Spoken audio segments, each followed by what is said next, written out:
Bismillahirrahmanirrahim. I'm going to talk about a very sensitive topic, I guess, which is performing multiple Umrah in one trip. Before I go into the actual topic, uh, let me briefly tell you that I have the opportunity, Alhamdulillah, to stay in Saudi Arabia for few months. And when I was in Taif, so we had the opportunity of doing Umrah almost every week or the other week. And in all of these, we performed, me and my friends actually, we performed single Umrah every time that we go. There were people who were doing multiple Umrahs as well. But at that time, I had a different view since the Prophet ﷺ only did one Umrah in one visit. He did 4 Umrahs total in his life. So that is the Sunnah of the Prophet ﷺ, and we should follow that. But now, after about 14 years, 16 years, I'm again planning to go for Umrah with my family. Now, the main point that is coming into my mind, that after spending so much money and so much effort at this age, uh, what if you could have performed Umrah for our parents at least? That is the question that bothered me, and therefore I did some research and I'll share with you. Now, before going on to the actual topic, let me just give you a brief location history of Saudi Arabia.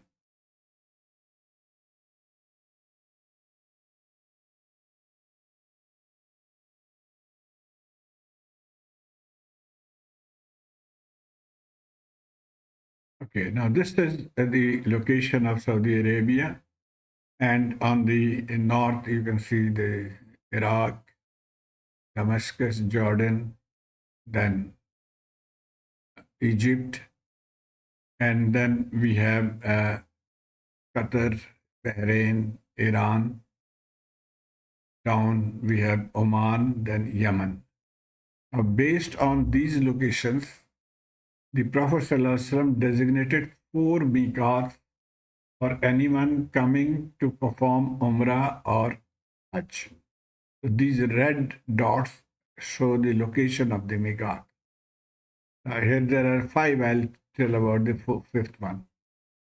And then you can see there are some blue lines also. Now the red ones are called the outer miqat, and the inner ones are called by the people inner miqat. So we'll discuss these two. Now the outer miqat is as shown here. You can see this one is designated primarily because this is on the route for people coming from Syria, Egypt, and Turkey. So this was designated for them. This is close to Medina Munawwara, so this is for Medina. Then for Yemen, the place called Yalamlam, this was the miqat. People coming from the right-hand side, Najd, then Taif and Riyadh, etc., the Karn al-Manzil.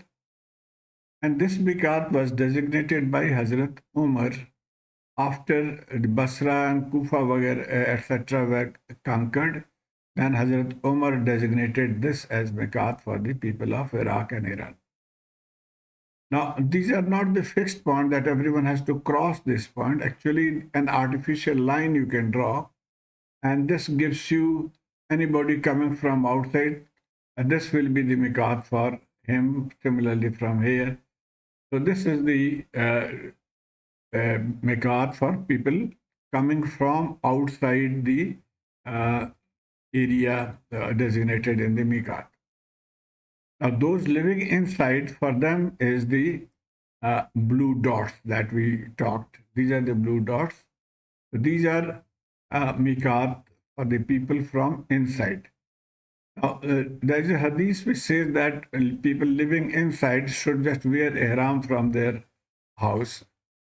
And there is another opinion that this is only for people performing Hajj and Umrah together. But if you want to perform only Umrah, then you have to cross these points, these inner miqats. Now, two important points that we are familiar is one is called Masjide Aayesha. So it is somewhere here. I'll show you on the map. This is 7.5 kilometers from the Haram. And the other is Al Jurana, and this is 24 kilometers from the Haram. And this is famous because Prophet ﷺ in the year 8 Hijri camped there for a few days following the Battle of Hunain. And then he entered into the state of Ihram from here and traveled to Makkah. So some people, they go there to actually wear Ihram because they believe it to be more sacred or more Baise Sawab, because the Prophet ﷺ wear Ihram from here. Anyway, so these are called the internal circle of Miqat. And just to give you an idea, although this looks very close to Haram, but actually, if you see in this map, this is the boundary of Haram. So Masjide Aayesha is just outside the boundary, and that is why people prefer to go there, nearest place, to wear Ihram and then come back to do their second or third Umrah. Okay, now as I mentioned that this question bothered me, that when I want to do Umrah for my parents after I have done my own Umrah, then should we do it from Masjid Aayesha or should we go about 80 kilometers away from the outer Miqat? I have tried to find out some of the scholars' viewpoint on this. The first thing I came across was the viewpoint of Hanafi fiqh. They have reproduced Darul Ifta Deoband point of view. And this is the website called islamqa.org. Now, mind it, there is another website of islam.com, but that does not have org. So this is fatwa number this, and it says, if a Haji from outside Makkah goes to Makkah for performing Hajj or Umrah, then after performing Hajj or Umrah, he once again wants to do Umrah, and the people of Makkah can wear Ihram from Tanim. So in the same way, he can do Umrah having own Ihram from Masjid Aayesha. So for Hanafi fiqh, there is no issue. Another website which I follow very irregularly, and that is called Islam QA Info. That was org, this is info. This is supervised by Muhammad Saleh Al-Munajid. He's a Palestinian Saudi Islamic scholar, lived most of his time or still living in Saudi Arabia. And he, in his website, answering to this question number, 2 hadiths have been reproduced. One is from Hazrat Ibn Abbas. And basically, you can pause the video and read what he's saying, that the Prophet ﷺ had designated those 4 miqats for the people to wear ihram and make niyyah for Umrah and Hajj.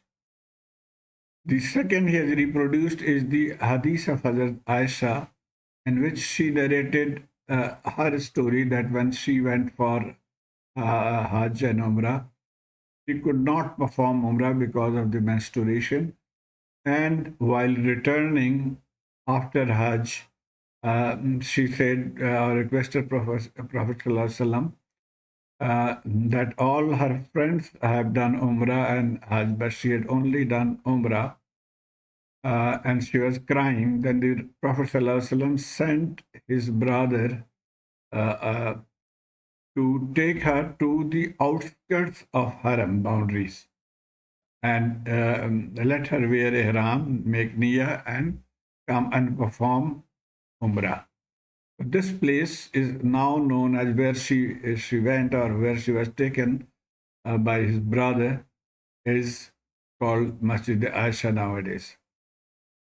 Now, the Ahle Hadith people who strongly believe that only one Umrah could be done in one go or in one visit, they also cite this hadith that uh, the brother of Hazrat Aisha, he did not perform, although he took her for wearing ihram, but he did not perform Umrah. Abdurrahman ibn Abu Bakr was the brother. So this they cite as an example that unless there is a specific situation like Hazrat Aisha, that true for the women, then they can go there and put ihram. Men should not go there and put ihram. Okay, now as the website has reconciled the two views or two hadiths. The well-known principle according to the scholars is that if there seems to be a contradiction between a general ruling and a specific ruling. Now the general ruling he's saying is the hadith narrated by Hazrat Abbas about the four outer miqat. And the specific ruling he's referring is to the hadith of Hazrat Aisha, where she wore ihram from Masjide Aayesha or Tanim. So he's saying that between a general ruling and a specific ruling, then the specific outweighs the general. So specific ruling takes precedence, which in this case is entering ihram or Umrah from At-Tanim or some other places outside the haram. Okay, and he has concluded that for Umrah, the one who wants to enter ihram and is already in Makkah or within the boundaries of the haram has to go outside the haram at At-Tanim or elsewhere and enter the ihram from there.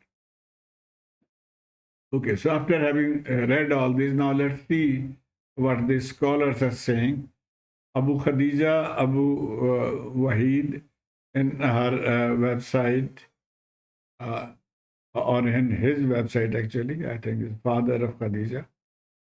So he has raised this question that if you are talking about performing Umrah from Masjide Aayesha, what is the evidence? Is there any evidence? It's a good question because Rasulullah Sallam's hadith does not narrate it, or this was not the sunnah of the Prophet ﷺ. But those who oppose this, or those who have a different view, they also say that you produce your evidence that we cannot do Umrah from there. Is there any hadith which prohibits performing Umrah from Masjid Aayesha? So these are two viewpoints.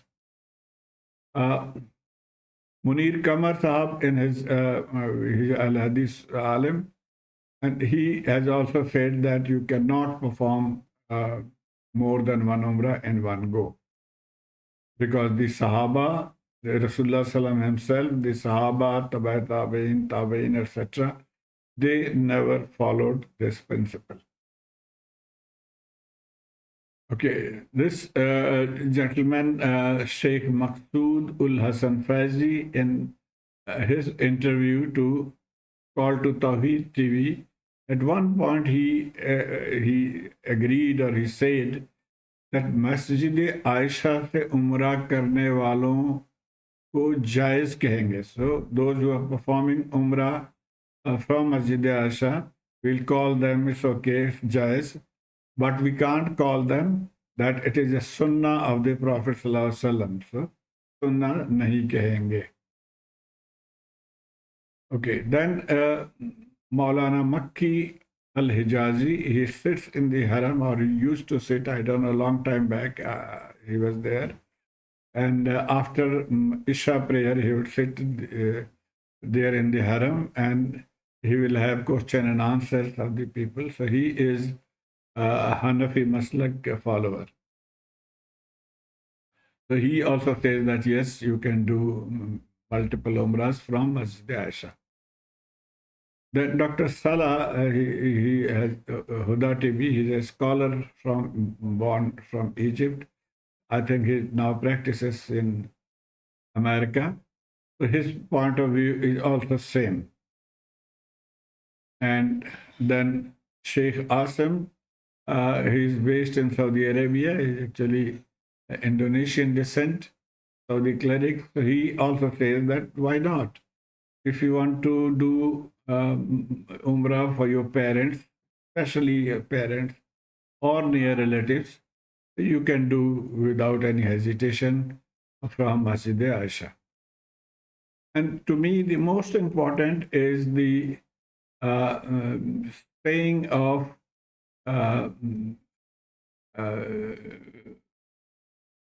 Shaykh al-Islam Abdul Aziz, he was the Sheikh of Saudi Arabia.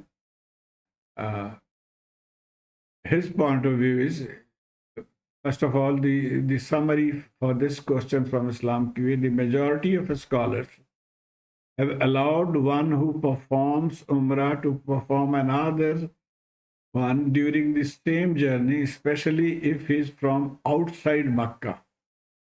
And it is a long journey and a difficult to return once more. And Sheikh Ibn Abbas says there is no harm. There is no harm, all praise for Allah, if he came for Hajj or Umrah and performed then on his own behalf or on behalf of someone else, and then wanted to perform another Umrah for himself or on behalf of someone else, there is no harm, there is no problem in that. But one must go outside the sanctuary for it, must go outside the sanctuary of Makkah, that is Al-Tanim or Al-Jirana or somewhere else, and done the ihram from there, and then enter Makkah and do tawaf and walk between Sa'i, Safa and Marwa and shorten hair. So this is allowed whether it be for himself or deceased relative or a friend or one who is incapable, such as elderly. There is no harm in that. So I respect Bin Baz very much and I follow his fatwa. So I hope you have got a fairly good idea as to what should one do in such a circumstances. Please let me know through your feedback. If I have made any mistakes, please point out. And I pray that may Allah forgive me for my mistakes if I have made any, and reward me for circulating this. Jazakallah khair.